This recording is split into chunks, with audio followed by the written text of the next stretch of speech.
गुरु ब्रह्मा गुरु विष्णु गुरुर्देवो महेश्वरः गुरु साक्षात् परब्रह्मा तस्मै श्री गुरुवे नमः। मेरे प्रिय अनुशासित छात्रों, नवरात्रा के शुभ अवसर पर आप सबों को हार्दिक शुभकामनाएं देते हुए मैं आज के वीडियो में आपको ले चलता हूं पुनः थेल्स के प्रमेय के आधार पर VVI बोर्ड मॉडल प्रश्न का बड़ा ही सरल और सुगम तरीके से कैसे समाधान हो सकता है, उससे मैं आपको अवगत कराता हूं। आप लोगों से मेरी अपील है, हमारी बात को गौर से सुनें और बोर्ड पर ध्यान से देखें।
हमारा तीसरा प्रश्न कहता है, आपको हम पिछले वीडियो में 2 प्रश्न बतलाए हुए हैं और जितना भी प्रश्न हम आपको बतला रहे हैं सब आपका मैट्रिक का बोर्ड परीक्षा के लिए वेरी इम्पोर्टेंट है, इसलिए इसको प्रैक्टिस करते रहिएगा।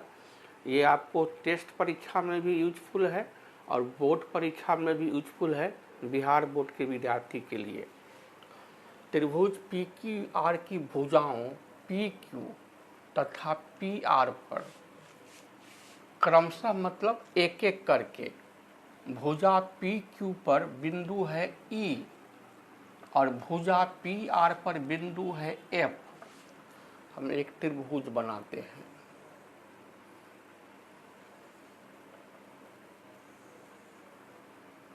ये है मेरा त्रिभुज पी क्यू आर, ये शीर्ष बिंदु P, ये शीर्ष बिंदु Q, ये शीर्ष बिंदु R, ये भुजा PQ, भुजा PR, भुजा QR।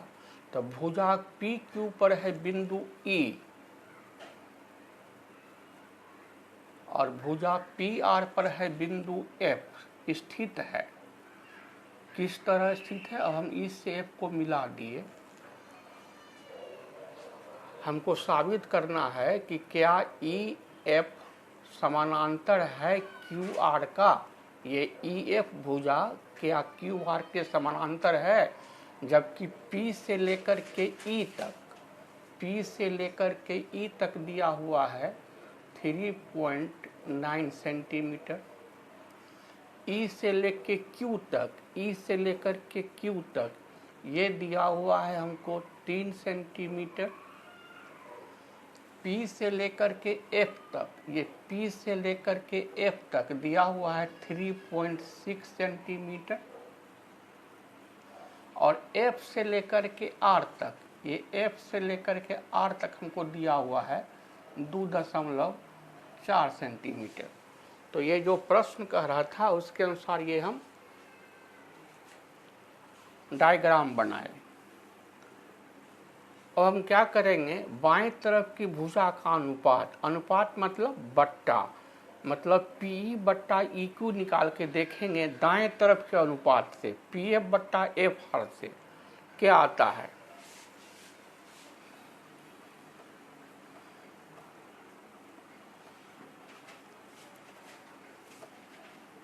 माना कि त्रिभुज PQR में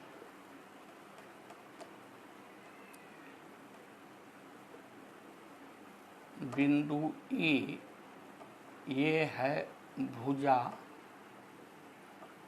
PQ पर स्थित और बिंदु F जो है ये भुजा हमको PR पर स्थित है।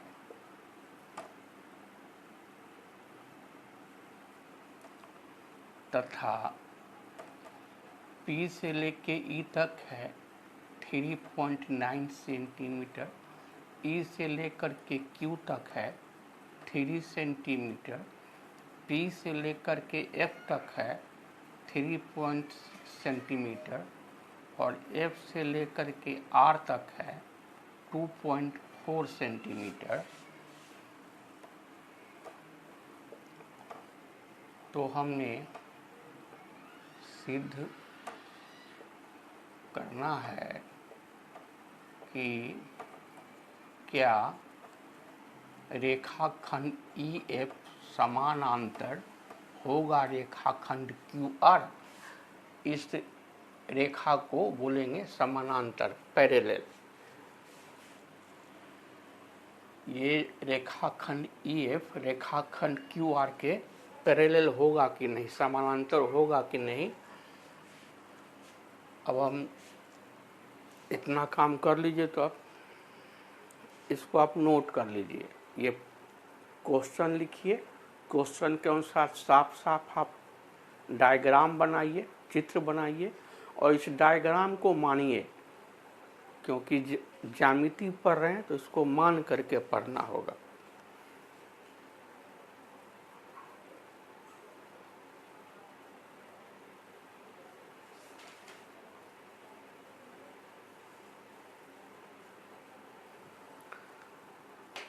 तो अब हम आगे चलते हैं।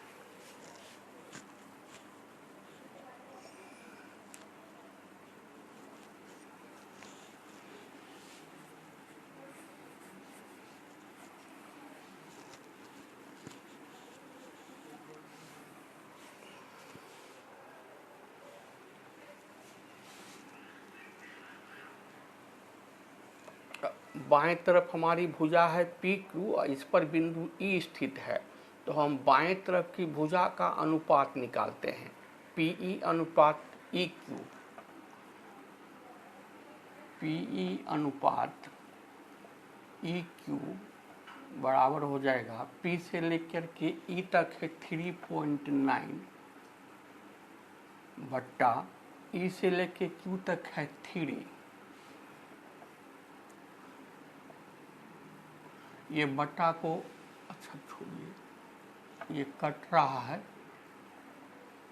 1.3 आ रहा है, तो पीई बट्टा ई क्यू हमको आ रहा है 1.3।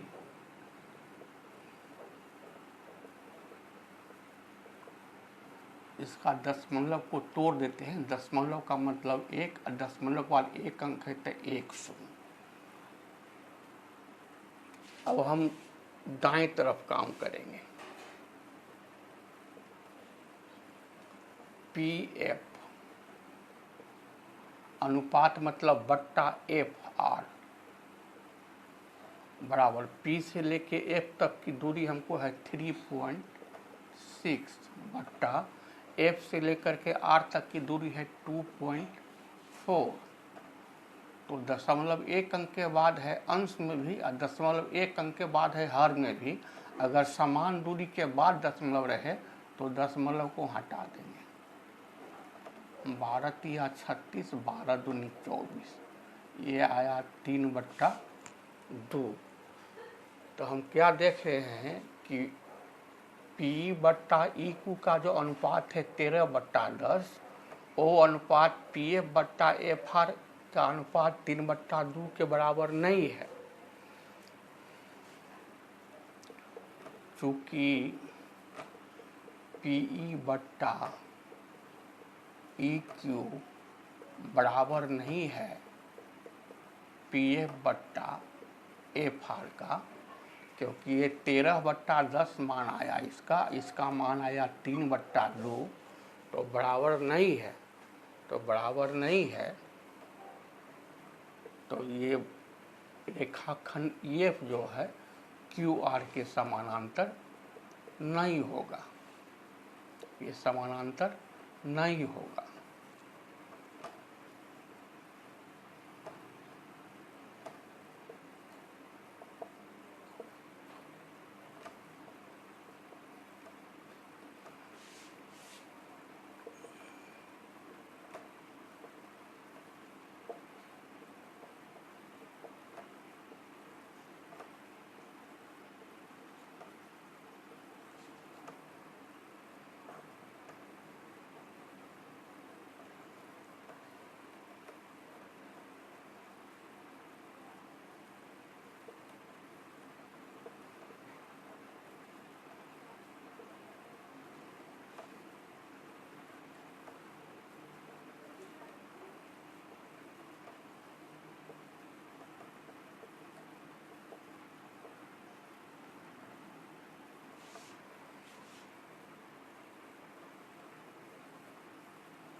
पी बट्टा ई क्यू मतलब पीई अनुपात ई क्यू आया 13/10 और दाएं तरफ हमको पी एफ अनुपात एफ आर मतलब पी एफ बट्टा एफ आर हमको आया 3/2।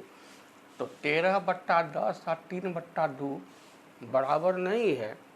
तो बराबर नहीं है तो यदि दो भुजा को समान अनुपात में EF नहीं काटेगा तो ये तीसरी भुजा QR के समानांतर नहीं होगा। इसको आप नोट कर लीजिए, ये बन गया।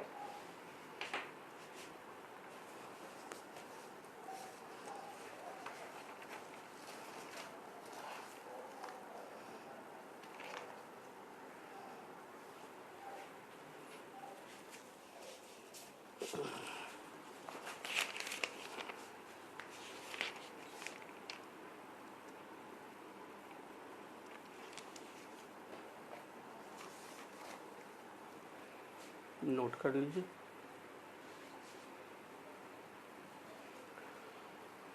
आप सभी छात्रों से एक मेरा नम्र निवेदन है कि आप लोग इसको लाइक करके सब्सक्राइब जरूर कर दीजिएगा और सब्सक्राइब करके घंटी बजा दीजिएगा और अपने अगल बगल के दोस्तों और रिश्तेदारों के यहाँ फॉरवर्ड कर दीजिएगा, ताकि हमारी बात से अधिक विद्यार्थी लाभान्वित हो पाए। और कहावत भी है, कर भला तो हो भला। आप अपना भी कल्याण कीजिए और औरों का भी कल्याण करते चलिए। तो फिर मैं अगले वीडियो में अगले प्रॉब्लम को लेकर के हाजिर होऊंगा। आप लोग कोरोना गाइडलाइन का पालन करते हुए घर में रहिए। बहुत ज़रूरी हो तब मास्क लगा करके आवश्यक काम के लिए बाहर जाइए। और भारत सरकार और बिहार सरकार माननीय नीतीश कुमार जी मुख्यमंत्री महोदय का जो आपको निर्देश है उसका पालन कीजिए, ताकि आप स्वस्थ रहिए। आप लोगों का बहुत बहुत आशीर्वाद।